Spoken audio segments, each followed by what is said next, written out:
ఈ దేశంలో common man ఏం క్లీన్ కాదు brother. Is the most corrupted part of the system. Power లో ఉన్న పొలిటీషియన్ కన్నా ఓటేసే ఓటర్లోనే ఎక్కువ అవినీతి ఉంది. ఫ్రీగా ఇల్లు ఇస్తాం, కరెంట్ ఇస్తాం, రుణాలు మాఫీ చేస్తాం, ఓటుకు 5,000 ఇస్తాం అనగానే ముందు వెనక మంచి చెడు ఆలోచించకుండా ఓటేసేసి అవినీతి లేని సమాజం కావాలి, కరప్షన్ లేని కంట్రీ కావాలంటే ఎక్కడి నుంచి వస్తాయి? కంట్రీ మారాలన్నా, కరప్షన్ పోవాలన్నా ముందు కామన్ మ్యాన్ మారాలి. మీరు మారాలి. పూర్తిగా విధ్వంసం చేసి ఆర్థికంగా, రాజకీయంగా అన్ని రకాలుగా 30-40 ఏళ్లు ఈ రాష్ట్ర అభివృద్ధి వెనకెళ్ళిపోయేటట్టు చేసిన ముఖ్యమంత్రి ఈ జగన్మోహన్ రెడ్డి.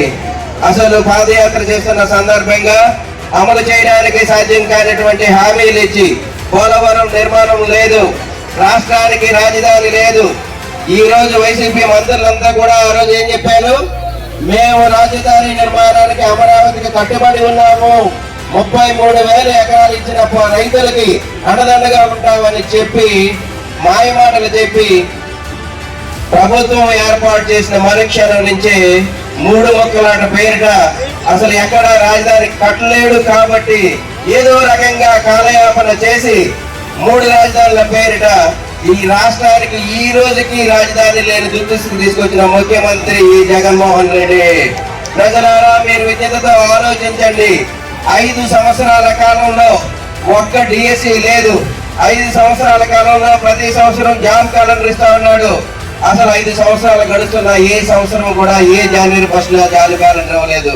కొన్ని లక్షల మంది నిరుద్యోగులు ఇక్కడ ఉద్యోగం లేక రకరకాల డిగ్రీ బీటెక్ చేసి కూడా చిన్న చిన్న వాలంటీర్ లాంటి ఉద్యోగాలతో సరిపెట్టుకుని ఈ రాష్ట్రంలో నానా ఇబ్బందులు పడుతూ ఈ రాష్ట్రంలో ఉండలేక పక్క రాష్ట్రాలైనటువంటి కర్ణాటక, తెలంగాణ రాష్ట్రాలకు పోయి అక్కడ ఉద్యోగాలు సంపాదించే పరిస్థితి దుస్థితికి తీసుకొచ్చింది ఈ ముఖ్యమంత్రి. అంతేకాకుండా మనందరికీ మరీ ముఖ్యంగా విశాఖపట్నంలో మన ఋషికొండ ఎప్పుడో పురాతనమైన హోటల్ ని పూర్తిగా విధ్వంసం చేసి దానికి గుండె కొట్టి ప్రభుత్వ ఆస్తులు మొత్తం తరకట్ట పెట్టి 40,000 కోట్ల రూపాయలు ప్రభుత్వం అప్పుగా తీసుకొచ్చి తన సొంత ప్రయోజనాలకు వాడుకుంటున్నటువంటి ఈ ముఖ్యమంత్రి. ప్రజలారా, మీరు విజ్ఞతతో ఆలోచించండి. రైతులకు అండదండగా లేవు, రైతులకు గిట్టుబాటు ధర లేదు, రైతులకు ఎరువులు లేవు. ఒక పక్క మీద రైతు ప్రభుత్వం అని చెప్తున్నాడు. ప్రపంచానికి రారాజు రైతు మాత్రమే. రైతు మాత్రమే ఈ ప్రపంచానికి ఆహార ధాన్యాలు పండిస్తున్నాడు. రైతులందరూ కూడా మేమందరం 1 సంవత్సరం కాలం పాటు పంటలు పండించాము, మాకు గిట్టుబాటు ధర లేదు, మేమందరం కూడా క్రాప్ హాలిడే అనౌన్స్ చేస్తున్నామని రైతులు పంట పండించడం మానేస్తే ఈ ప్రపంచం మొత్తం ఆకలితో అలమటించిపోయి చచ్చిపోవడం తప్పితే వేరే మార్గమే లేదు. అలాంటి రైతును ఆదుకునే పరిస్థితి ఈ ప్రభుత్వంలో లేదు.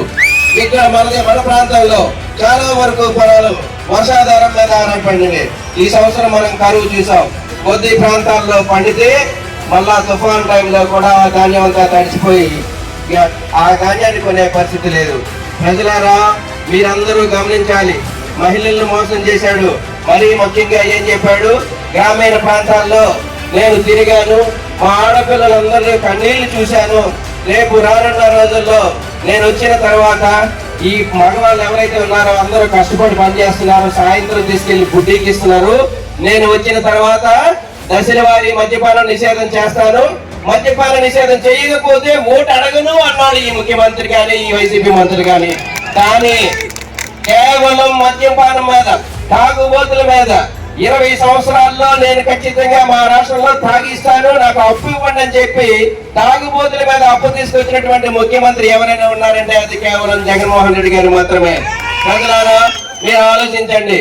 అదే చంద్రబాబు గారు అయితే నాలాంటి ఎంతో మంది రైతు కుటుంబాల నుంచి వచ్చిన యువకుల్ని నైపుణ్యత పేరుతో, స్కిల్ డెవలప్మెంట్ తో విదేశాలకు పంపించి మళ్ళా 10 సంవత్సరాల తర్వాత మా సొంత ప్రాంతాలకు సేవ చేయడానికి మేము వచ్చామంటే ఆ రోజు చంద్రబాబు నాయుడు గారు పెట్టిన భిక్ష మాత్రమే.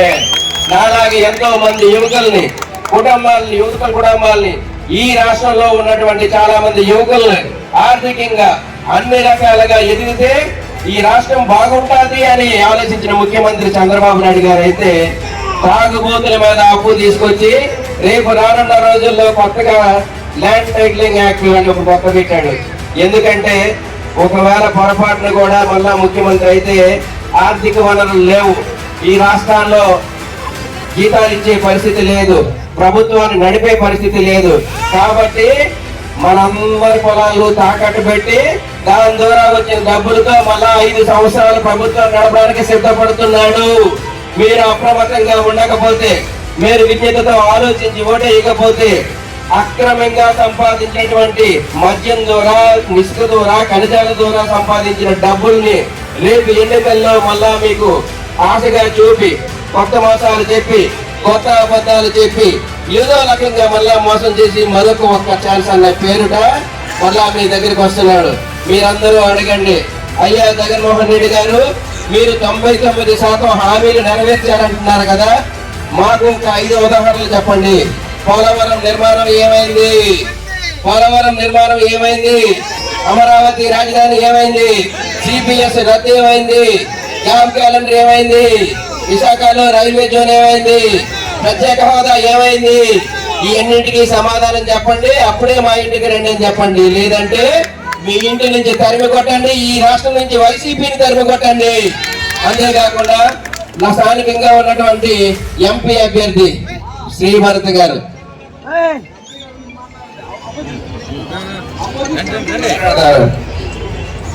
ఎంపీ అభ్యర్థి అయినటువంటి శ్రీభరత్ గారు యువకుడు, విద్యావంతుడు. అతనికి డబ్బులు సంపాదించుకోవడానికి రాజకీయాల్లోకి రాలేదు. వాళ్ళ తాతగారు ఒక ఎంపీ, ఇంకో తాతగారు ఒక ఎంపీ, కావూరు సాంబశివరావు గారు, ఎంవిఎస్ మూర్తి గారు, 2 ఎంపీలు. మామగారు ఇప్పుడు వస్తున్నటువంటి అన్స్టాపుల్ బాలయ్య గారు. అంతేకాకుండా దూడల నుండి నారా లోకేష్ గారు. ఆయనకి ఒక్క ఫోన్ కాల్ కొడితే ఆయనకి ఏ పని కావాలంటే ఆ పని క్షణాల్లో అయిపోయింది. గీతం యూనివర్సిటీకి కొన్ని వేల మంది విద్యార్థులను నాణ్యమైన విద్య అందించి ప్రపంచ దేశాల్లో కొన్ని వేల కుటుంబాల్లో ఆర్థికంగా బలపడుతున్నటువంటి యూనివర్సిటీ గీతం యూనివర్సిటీ. అలాంటి యూనివర్సిటీకి చైర్మన్ గా ఉన్నారు. అతనికి రాజకీయాల్లోకి వచ్చి కష్టపడవలసిన అవసరం లేదు. యువకుడు. మీరు ఖచ్చితంగా, మీ అందరికీ తెలుసు అశోక్ గజపతిరాజు గారు, రాజకీయాల్లో మచ్చలేని నాయకుడు ఎవరైనా ఉన్నారంటే అశోక్ గారు. అశోక్ గారు ఇప్పుడు వయసు రీత్యా పోటీ చేయలేదు. 10 సంవత్సరాల కాలంలో అశోక్ గారి స్థానాన్ని భర్త గారు ఫిల్ చేస్తారు. మీ అందరూ రాసి పెట్టుకోండి. నెక్స్ట్ 10 సంవత్సరాల కాలంలో మీ అందరూ కూడా రాజకీయాల్లో అసలు మకిలి లేని, మచ్చలేని, అవినీతి లేని నాయకుడు ఎవరైనా ఉన్నారంటే భర్త గారని మీరే ఒప్పుకుంటారు. ఇంకో పక్క మన ఎంపీ అభ్యర్థి ఎవరండి? బొత్స ఝాన్సీ గారు. అయ్యా బొత్స గారు, మీరు విద్యాశాఖ మంత్రిగా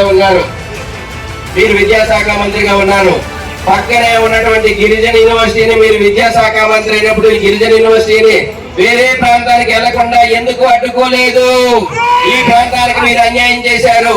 గిరిజన యూనివర్సిటీ ఇక్కడ వచ్చింటే కొన్ని వేల మందికి ఈ కొత్త వలసలో ఉపాధి కలిగేది, కొన్ని వేల మందిని చదువుకునేవారు. ఈ కొత్త వలస చాలా అభివృద్ధి చెందేది. కానీ మీరు అలా చేయలేదు. ఈ ప్రాంతానికి అన్యాయం చేశారు.